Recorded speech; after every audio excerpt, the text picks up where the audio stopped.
দুইটার সময় তওবা করে লাভ নাই। একটা হচ্ছে মৌতের যন্ত্রণা শুরু হয়ে গেলে, মৃত্যুর যন্ত্রণা শুরু হয়ে গেলে আগে পা থেকে শুরু হয়ে আস্তে আস্তে গলার দিকে আসে। হাদিসে যেমনটা এসেছে, সূরা ওয়াকিয়ার মধ্যেও আছে যে পায়ের দিক থেকে যন্ত্রণা শুরু হয়ে আস্তে আস্তে আস্তে আস্তে এই গলার দিকে আসে, এবং আত্মাটা গলার এখানে যখন চলে আসে, এখান থেকে মালাকুল মউত আত্মাটাকে নিয়ে চলে যায়। এবং চোখ দিয়ে তাকিয়ে থাকে মানুষ।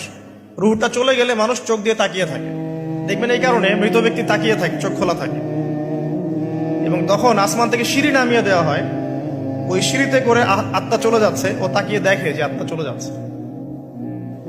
এবং মানুষ মারা যাওয়ার পরে চোখ জীবিত থাকে অনেকক্ষণ।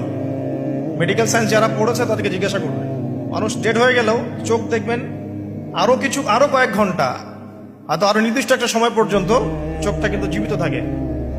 এই জন্য চোখ বন্ধ করে দিতে হয়। যাই হোক, যেটা বলছিলাম যে মৌতের যন্ত্রণা শুরু হয়ে গেলে তওবা করে লাভ নাই, তওবার